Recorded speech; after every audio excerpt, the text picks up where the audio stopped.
आपको 7 घंटे ज्यादा लगते हैं। जितना आप ज्यादा लंबी मीटिंग करेंगे, बैठेंगे, उतना मसा आपको छुएगा।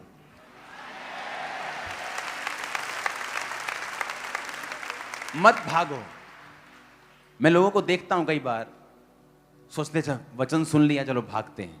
शैतान आपको भगा रहा है, क्योंकि डिलीवरेंस टाइम सिर्फ शैतान से डिलीवरेंस आपको नहीं होती है, उन सब चीजों से होती है जो आपको पीछे खींचती हैं।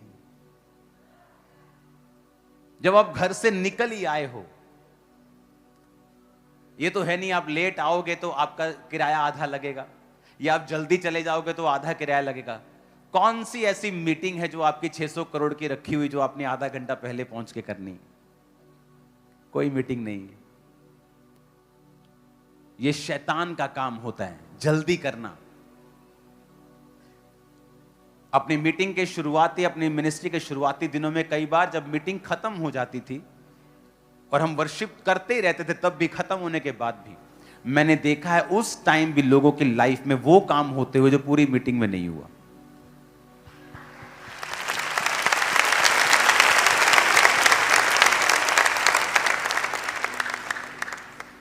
परमेश्वर की प्रेजेंस में टिकना जरूरी है। आप बैठेंगे उसकी हजूरी में, आप उसकी हजूरी में टाइम देखेंगे बार बार, समय क्या हुआ। आपको भरोसा होना चाहिए आपका समय दुनिया की सबसे कीमती चीज परमेश्वर के राज्य में इन्वेस्ट हो रहा है, यह कभी व्यर्थ नहीं जाएगा। नेवर।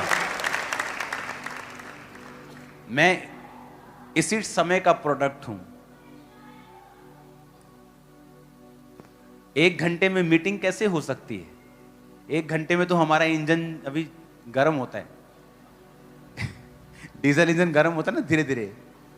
हाँ, बड़ा इंजन टाइम लगता है। स्कूटरी सी तो फटाफट ड्रूम ड्रूम खत्म खत्म। बड़े इंजन तो शुरू। मेरा टाइल सैनिटरी का काम है, जिन भट्टियों में वो बनती है ना, 24 घंटे लगते हैं उसको गर्म होने में, फिर वो बंद नहीं होती। 24 घंटे साल के 365 दिन वो चलती हैं मशीनें। एक बार गर्म होने में 24 घंटे लगते हैं। 1-2 घंटे तो आपको खत्म करने में लग जाएंगे, जो आपने पूरा हफ्ता जरा खलारा पाया थी पूरा हफ्ता। हाँ, 1-2 घंटे तो उन्होंने खत्म करने से लगने। प्रभु एक मैनू माफ कर दे, इधर ही मैनू माफ कर दे, इधर ही मैनू माफ कर दे, अभी मैं गलत कर रहा हूं, अभी मैं गलत कर रही हूं। 1-2 घंटे तो उसी में निकल जाते हैं सेटिंग करने में, तब तक मीटिंग खत्म हो जाती। पहले आओ, वर्शिप करो, अपने आप को क्लीन करो, देखो परमेश्वर की प्रेजेंस में आपको मालूम होता है कि आपने क्या गलतियां की हैं। फिर आप उन गलतियों के लिए, प्रभु की प्रेजेंस एक ऐसी चीज है जहां आपको फुली कन्विक्शन मिलती है कि नहीं ये चीज सही है या ये चीज गलत है। और फिर आप जब 1-2 घंटे में पूरा क्लीन करते हैं अपने आप को और सेट होते हैं, फिर आप तैयार होते हैं। हाँ, मुझे हर टेस्टिमनी सुननी है, मुझे हर वीडियो टेस्टिमनी सुननी है। अगर आप इंटरनेट पे भी हैं तो एक्स्ट्रा पैक डलवा के रखो। क्या 2-4-500 रुपए का पैक नहीं आता आजकल? इतने में आप बर्गर इतने के खा जाते हो कि मुझे ये यहां डाटा बचा लूं, ये टेस्टिमनी का डाटा छोड़ देते हैं, बाद में डाटा बचाते, पापा के आने तक डाटा बचा लो। परमेश्वर के राज्य में कंप्लीट इन्वेस्ट करो अपनी लाइफ को, कंप्लीटली। रिजल्ट ऑसम होगा, अमेजिंग होगा। आपने यीशु मसीह को गतसमनी के बाग में प्रार्थना करते देखा। गतसमनी के बाग, उसका स्पिरिचुअल मीनिंग है ऑयल क्रश, एक ऐसा मशीन जो ऑयल को क्रश करता है। आपने कभी अपने जीवन को वो क्रश किया ही नहीं है। चर्च ने आजकल तो, जब ये चर्च ओपन हुई उससे पहले लोग मुझे बोलते थे कि इतनी लंबी मीटिंग है, कौन आएगा आपकी चर्च में, क्योंकि 2 घंटे में मीटिंग आपको खत्म करना चाहिए। और जब यहां पे हम बैठे रहते थे, जो बॉडी जो क्रश जब होती है, जब बॉडी को आप पूरी तरह से मिट्टी कर देते हैं परमेश्वर में, एक्चुअल में जो रियल अनॉइंटिंग है तब निकलनी शुरू होती है। मैं आपको सच कह रहा हूं।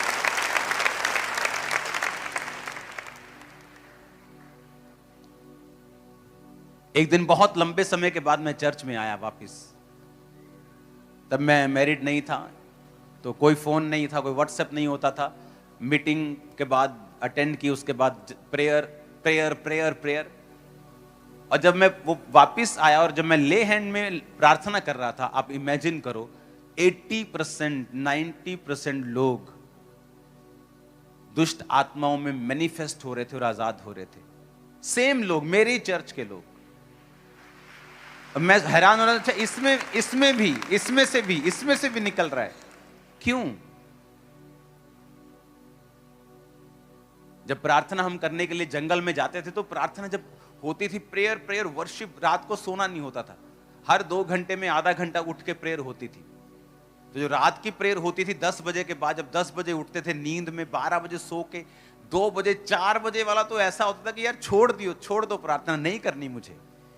लेकिन सब एक दूसरे को जब देखते थे कि बेइज्जती हो गई, मैं नहीं कर रहा हूं, सब लड़के कर रहे हैं, तो सब एक दूसरे को देखो देखी सब उठते थे और सब प्रेयर करते थे। और तब जब 24 घंटे प्रार्थना के बाद हम बाहर आते थे, ऐसा लगता था कि वाकई शरीर मर गया है, आत्मा जी उठी है, लगता था ऐसे। हालेलुया। हमने प्रेयर ही नहीं की, हमने इन्वेस्ट ही नहीं किया है। हमारी प्रेयर कितनी है? 1 घंटा। 1 घंटे में 10 बार हम व्हाट्सएप चेक करते हैं, 10 बार हमारे दिल में समझ आती है, अच्छा मुझे ओ फेसबुक पे मैंने कुछ डाला था, उसका क्या हुआ? ओ मैंने उसको ऑर्डर दिया था, उसका क्या बना? ओ मैंने पापा को मैसेज किया था, पापा ने रिप्लाई किया कि नहीं किया? ओ मेरी पोस्ट पे कितने लाइक आए, कितने कमेंट्स आए? और मुझे काम करने के लिए जाना, वो मेरी कुकर की सीटी बज रही होगी, मुझे खाना देना है, मुझे खाना खाना है।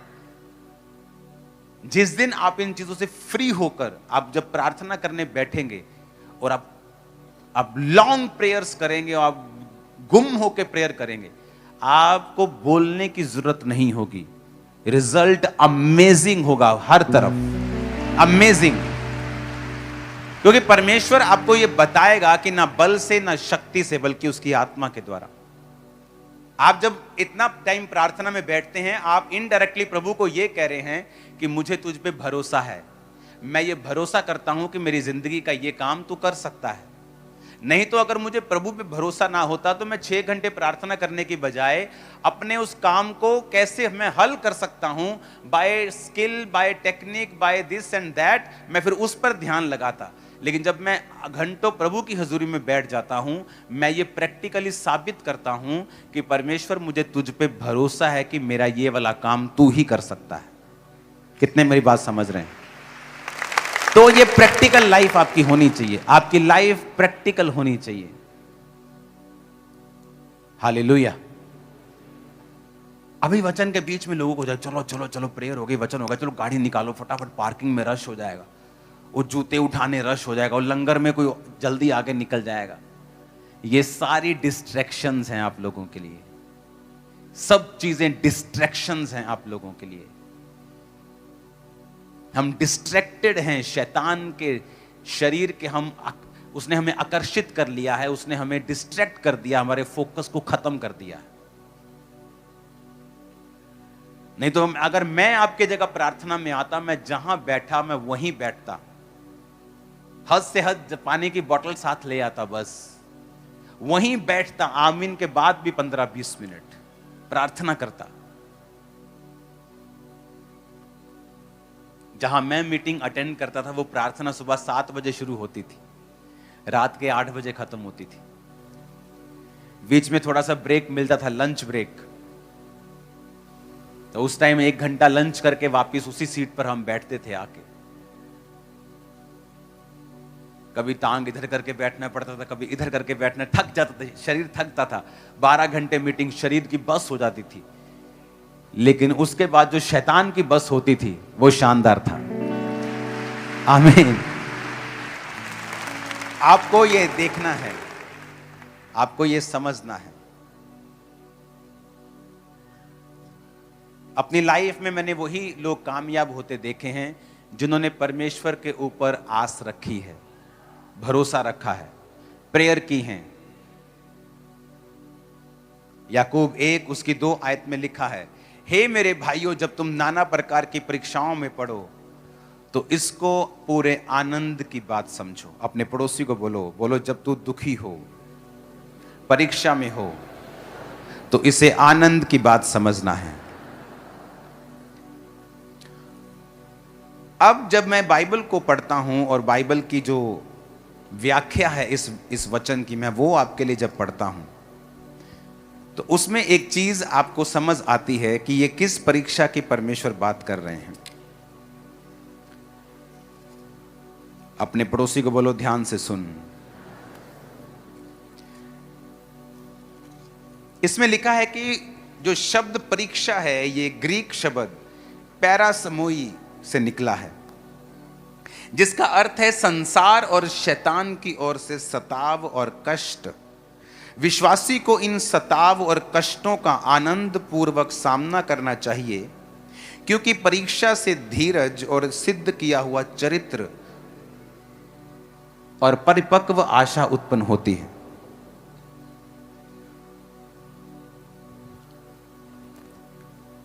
याकूब इन परीक्षाओं और कठिनाइयों को विश्वास का परखा जाना कहता है। कई बार एक विश्वासी के जीवन में परीक्षाएं इसलिए आती हैं कि परीक्षा उसके विश्वास की ईमानदारी को परख सके। धर्म ग्रंथ में कहीं भी इस बात की शिक्षा नहीं है कि कठिनाइयां इस बात का संकेत हैं कि परमेश्वर हमारी जिंदगी से खुश नहीं है। वो इस बात का संकेत हैं कि परमेश्वर इस बात को मान्यता देता है कि हमारी उसके प्रति निश्चित प्रतिबद्धता है। 4 आयत में लिखा है, धीरज को अपना पूरा काम करने दो ताकि तुम पूरे और सिद्ध हो जाओ और तुम में किसी बात की घटी ना रहे।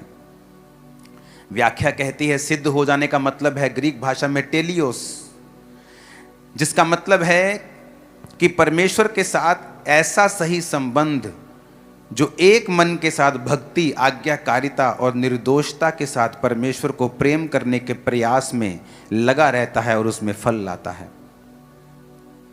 इसका मतलब है परमेश्वर ने कहा जब तुम नाना प्रकार के दुखों में पड़ो, और खास करके उन दुखों की बात कर रहा है जो शैतान या इंसान को विश्वास के कारण सताव का सामना करना पड़ता है। शैतान की ओर से वो सताव होता है, कष्ट होता है, और संसार की ओर से भी होता है। तो परमेश्वर ने कहा कि ये परीक्षाएं इसीलिए आती हैं कि वो परमेश्वर हमारी ईमानदारी को परख सके। वो लोगों को मैंने ऊपर जाते हुए नहीं देखा लाइफ में, जो बड़े बुद्धिमान थे, वचन की बड़ी नॉलेज थी। मैंने उनको जाते हुए देखा है जिन्होंने अपनी परीक्षाओं में परमेश्वर को छोड़ा नहीं है।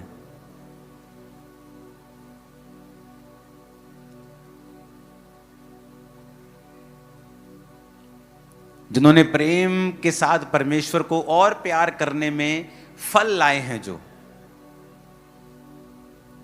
जिन्होंने जोर लगाया है इस बात में कि मुझे अगर परीक्षा है, दुख है, तो भी मैं परमेश्वर से मुड़ूंगा नहीं। कई बार आपकी फैमिली से आपकी फाइट होती है। वो कहते कौन सा मेला देखने जाती, तो कौन सी चर्च है 8 घंटे में, सुबह तू निकलती है 4 बजे, रात को 8 बजे वापस आती है, क्या तमाशा लगा रखा है तू, कौन सी चर्च है, 16 घंटे तू घर से बाहर रहती, कौन सा मेला देखने जाती।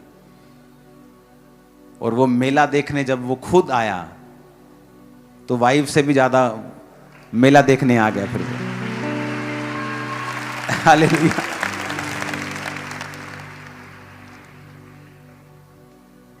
उसने कहा कि अगर तुम्हारे जीवन में सताव है और कष्ट है तो परमेश्वर तुम्हारी ईमानदारी को परख रहा है। मैंने देखा है वो लोगों ने परमेश्वर से बेहतर जीवन पाया है जिन्होंने अपने दुखों में परमेश्वर को छोड़ा नहीं। आपका विश्वासी, आपके परिवार में कोई विश्वास नहीं करता, आपकी उससे फाइट होती है। वो कहते हैं अगर तेरा परमेश्वर सच्चा है तो बीमार क्यों है तू? तेरी चर्च तो लोगों को हील करती है, तेरी चर्च तो लोगों को छुड़ाती है, तेरा परमेश्वर तो लोगों को आजाद करता है, फाइनेंशियली ब्लेस करता है, पर तू गरीब है, तू बीमार है, तू परीक्षाओं में गुजर रहा है। तेरा परमेश्वर कहां है? अब आप उस परीक्षा के कारण परमेश्वर से दूर होंगे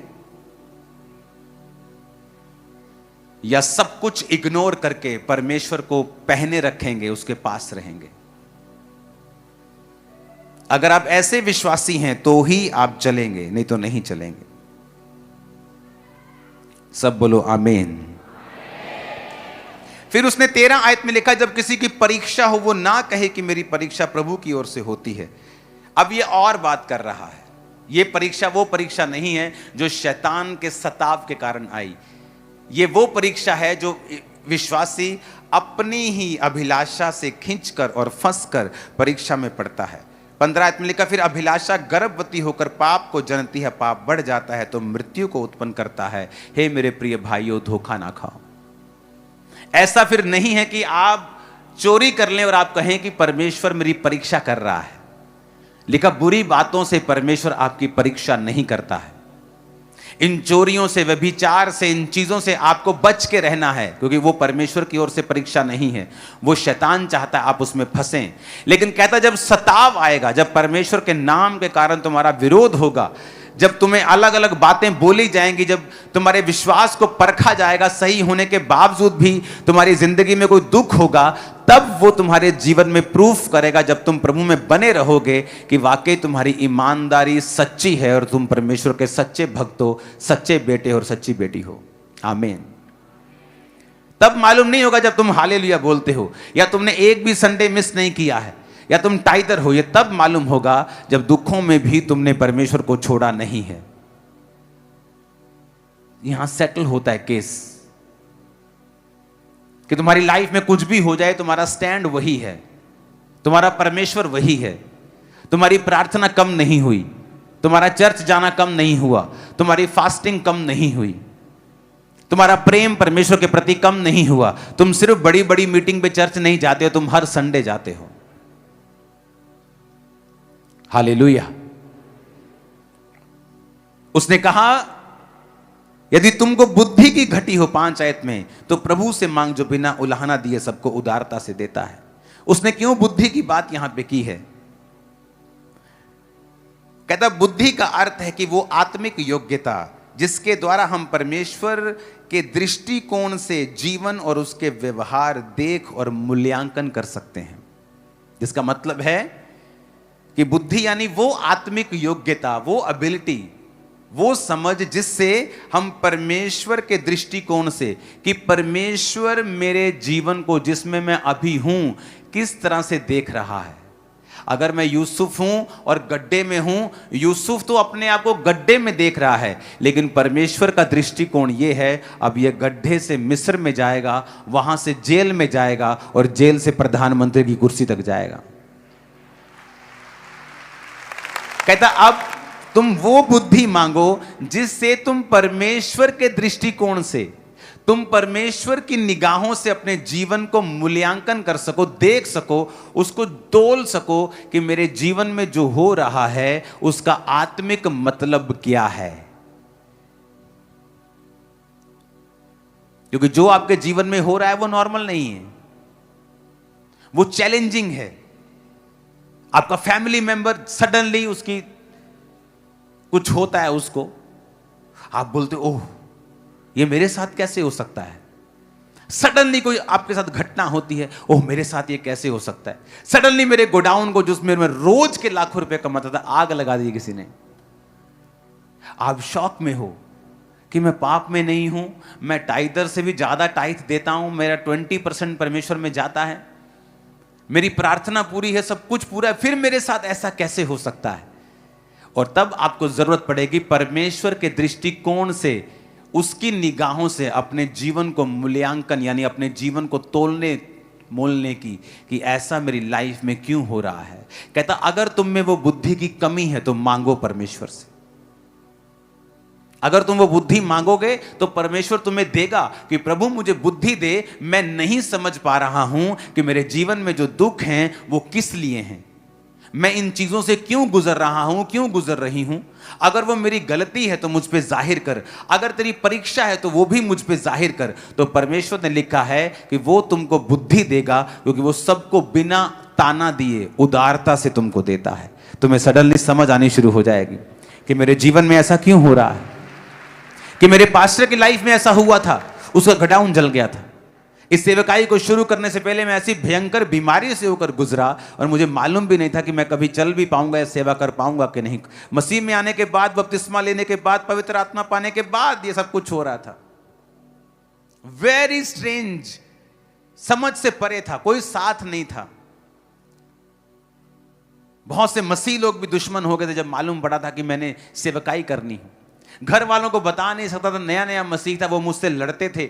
ना दोस्त था, ना बाहर था, ना अंदर था। सब तरफ से ऐसा लगता था कि मैं अकेला पड़ गया हूं। और वो राइट टाइम था, क्योंकि उस समय मेरा कोई, आज वो सारे दोस्त जो मेरे पक्के दोस्त थे मेरी जिंदगी में वापस आ चुके हैं। पर आज अगर 2007 में वो होते तो उनका प्रभाव मुझ पे होता, तो शायद मैं मसीह को ना पकड़ पाता। लेकिन आज जब वो वापस आए हैं तो मेरा प्रभाव 100% उन पे है, उनका 1% भी नहीं। ऐसा क्यों हुआ मेरे साथ 2007 में कि कोई मेरे पास नहीं है, ना घर, ना बाहर, ना दोस्त। जो थे वो भी दुश्मन बन गए कि अच्छा इसको अपनी सेवकाई शुरू कैसे करनी। और प्रभु ने कहा था मैं तुझे ये चर्च दूंगा। तो होता क्या था, जब शाम में मेरे पास कोई काम नहीं होता था, अपना बिजनेस कर लिया, अब ना कोई दोस्त है, ना कोई कुछ नहीं, घर में मैं ऐसे काम करता जैसे मैनेजर आता है बाहर से, उसको कोई मतलब नहीं है, वो महीने बाद अपनी पॉकेट मनी लेता है, उसने क्या खाया है, कहाँ वो जाएगा शाम को, उसका हार्ट क्या है, उसका दिल क्या है, वो उदास क्यों है, वो कोई मतलब नहीं था किसी को। और वो समय होता था जब अकेला मैं होता था और अर्नियस मॉल जी के सॉन्ग होते थे और सॉन्ग्स होते थे, जो शाम को 6 बजे मैं बैठता था, रात के 12 बजे उठता था। वो समय था जब परमेश्वर ने मुझे बनाया और मुझे वो बुद्धि दी कि तेरे साथ जो हो रहा है उसका एक आत्मिक रीजन है, कारण है। और उन दिनों का जो मसा था, आज आप वो दिनों का मसा देख रहे हो, वो दिनों का। आमीन। कई लोगों के पास बुद्धि नहीं होती है।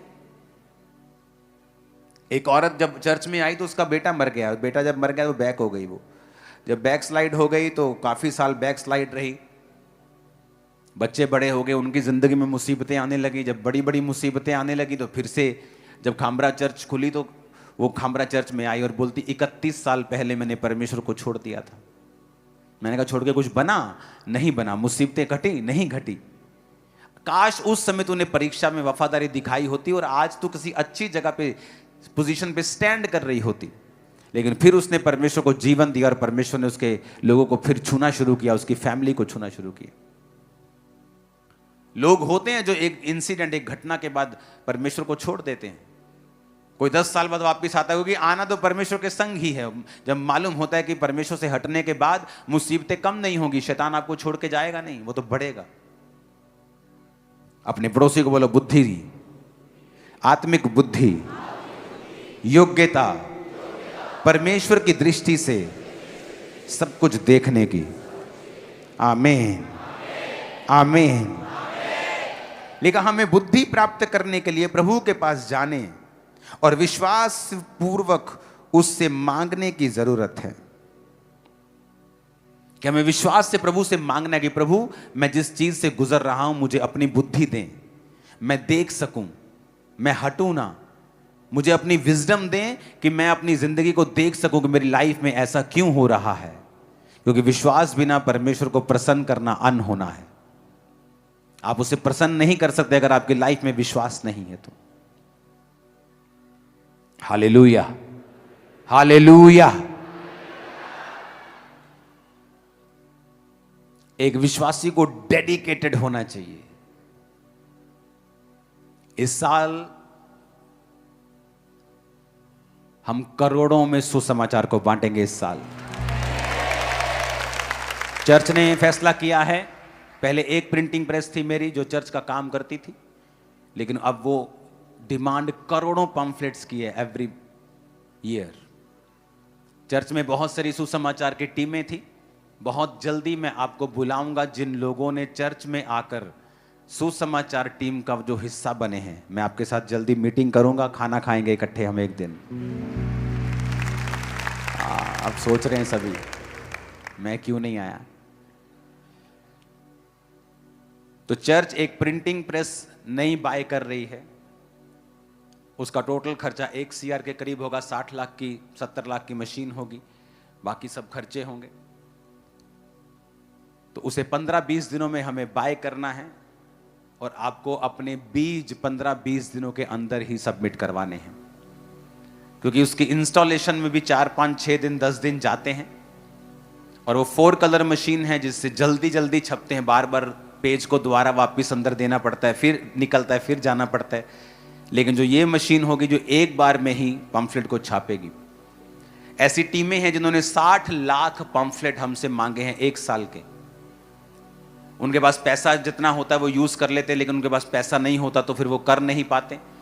चर्च अलग से करती है, वो एक अलग टीम्स बनी हुई है, अलग अलग, हर बंदा सुसमाचार फैला रहा है। तो हमने फैसला किया कि चर्च उनको जल्दी ही प्रोवाइड करके देगी जितना चर्च कर पाएगी। आप में से जितने लोग सुसमाचार में इवेंजलिज्म पार्टनरशिप में आएंगे, आपकी भी मीटिंग होगी प्रेयर माउंटेन में, और उस इवेंजलिज्म पार्टनरशिप से ये हेल्प होगी कि हम ज़्यादा से ज़्यादा लोगों को सुसमाचार देंगे। उसमें मोबाइल्स के स्टिकर से लेके, बाइबल्स के स्टिकर से लेके, प्लेन्स के नहीं, वो जो क्या आपको बोलते हैं उनको, ट्रेन्स के स्टिकर्स होते हैं, बसों में लगते हैं, छोटी फ्लेक्सिस, पम्फलेट्स, मीटिंग के पोस्टर्स, जानकारी चर्च के, बड़ी उसमें चीज़ें हैं, 10-15 तरह की उसमें चीज़ें हैं जो हम लोगों को फ्री अब देने वाले हैं। तो आपको प्रार्थना भी करनी है, क्योंकि इस साल सुसमाचार करोड़ों में जाएगा इन जीसस नेम। और वो मशीन बाय करने के लिए आपको अपना नाम जरूर लिखवाना है कि मैं उसमें अपने हिस्से को देना चाहता हूं, क्योंकि चर्च के और भी काम हैं रेगुलरली जो चल रहे हैं और बड़ी रीति के साथ चल रहे हैं। तो मैं चाहता नहीं कि वो काम रुकें, हम एक काम करें दूसरा रुक जाए। तो आपको अपने बीजों को रेगुलरली जमा करवाना है। मेरा बिलीव है आप लोग खुदा में चलेंगे, बुद्धि को मांगेंगे, परीक्षा में स्थिर रहेंगे, शैतान के ऊपर फतह प्राप्त करेंगे और एक बड़ी एग्जाम्पल अपने परिवार में परमेश्वर की बनेंगे। आमीन, आमीन। अपने हाथों को उठाओ। कितने लोग आज पहली बार यहां आए? हाथों को हिलाना। मीटिंग आमीन होने के बाद आपको आगे आना है। आज मैं आपसे कुछ बात करना चाहता हूं खुद, तो मैं आपसे आज खुद बात करूंगा। मीटिंग आमीन होने के बाद आपको आगे आना है। अपने हाथों को उठाओ। जो नए लोग हैं सब लोग उनके लिए प्रार्थना करेंगे। उनको बता दो कि परमेश्वर धर्म नहीं जीवन बदलता है, और आप किसी संस्था में नहीं आए जो धर्म बदलती है। आप उस जगह पे आए हो जहां हमारा सिर प्रभु यीशु मसीह, जो यीशु मसीह यहां का बॉस है और हम उसके शरीर के अलग अलग अंग हैं। आप वहां आए हो जहां यीशु मसीह हमारा सिर है और हम उसके शरीर के अलग अलग अंग हैं। मैं इस परिवार में आपका स्वागत करता हूं। जो नए लोग आज आए हैं, खुदावंद उन्हें ब्लेस करे, उनकी दिक्कतों को, परेशानियों को दूर करे और अपना आप उन पर जाहिर करे। जो नए लोग हैं वो मीटिंग आमीन होने के बाद आगे आ जाएंगे और आपको एक एक गिफ्ट होगा और मैं आपसे पर्सनली आज बात करूंगा।